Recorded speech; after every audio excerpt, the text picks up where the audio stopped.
નિલેશભાઈ ચાવડા, ગુજરાત જનચેતના party રાષ્ટ્રીય અધ્યક્ષ। આજનો અમારો કાર્યક્રમ અમરેલી જિલ્લા કલેક્ટરશ્રીને આવેદનપત્ર આપી અને અમારી રજૂઆત અમે રાજ્યપાલશ્રીને કરવા માંગીએ છીએ।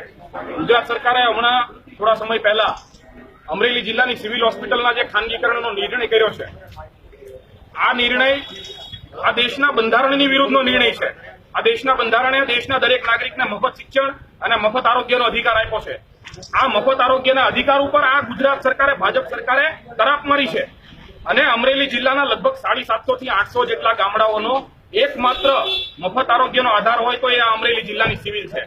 આને પણ આજે આ સરકારે ઉદ્યોગપતિઓને વેચી નાખી છે, એનું ખાનગીકરણ કરી નાખ્યું છે। એટલે આ તબક્કે આજે અમે કલેક્ટર શ્રી મારફતે રાજ્યપાલશ્રીને અને મુખ્યમંત્રીશ્રીને કીધું છે કે આ નિર્ણય બને એટલી ઝડપથી પાછો ખેંચો। આજે અહીંથી અમે આ કલેક્ટર ઓફિસમાંથી સિવિલ બચાવો અભિયાનની જાહેરાત કરીએ છીએ અને જ્યાં સુધી આ નિર્ણય પાછો નહીં ખેંચાય ત્યાં સુધી અમે અમારી લડત ચાલુ રાખીશું, ગાંધીજી ઇન્ડિયા માર્ગે ચાલુ રાખીશું। બીજું મારે એ પણ કહેવું છે કે જે મેડિકલ કોલેજની જે લોલીપોપ આપવામાં આવી છે આ ભાજપ સરકાર દ્વારા, આ લોલીપોપ છે માત્ર જો આ સરકારને અમરેલી જિલ્લાના વિદ્યાર્થીઓની ચિંતા હોય તો સરકારી મેડિકલ કોલેજ અમરેલીમાં બનાવો અને સરકારી એન્જિનિયરિંગ કોલેજ બનાવો મેડિકલ અમરેલીમાં। તમે આ ખાનગી કોલેજો બનાવી અને શિક્ષણનું વેપારીકરણ કરવા માંગો છો। અહીંયા અમરેલી જિલ્લાના કહેવાતા ભાજપ કોંગ્રેસના બધા આગેવાનોની સાંઠગાંઠથી આ સિવિલ હોસ્પિટલ ખાનગી હાથોમાં ગઈ છે। બધા જ આગેવાનો આવા ઉદ્યોગપતિઓના દરવાજે દરરોજ સવારે સલામ ભરવા જાય છે। હું આ બધા આગેવાનોને ખુલ્લો પડકાર ફેંકું છું કે રાજકમલ ચોકમાં આવો મારી સામે અને કઈ રીતે આ મેડિકલ કોલેજ અને આ સિવિલ હોસ્પિટલનું ખાનગીકરણ થયું છે એ અમરેલી જિલ્લાના હિતમાં છે એ મને બતાવો।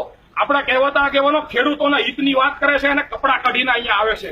એ આગેવાનોને પણ મારે કહેવું છે કે જો આ સિવિલ હોસ્પિટલ ખાનગી હાથોમાં ગઈ ને તો આ અમરેલી જિલ્લો છે ને એ ખેડૂતોનો જિલ્લો છે અને નોકરિયાત વર્ગનો, મધ્યમ વર્ગનો જિલ્લો છે। જો આ અમરેલી આ સિવિલ હોસ્પિટલ ખાનગી હાથોમાં જશે તો સૌથી વધારે નુકસાન, સૌથી વધારે મુશ્કેલી ખેડૂતોએ અને નોકરિયાત વર્ગે ભોગવવી પડશે।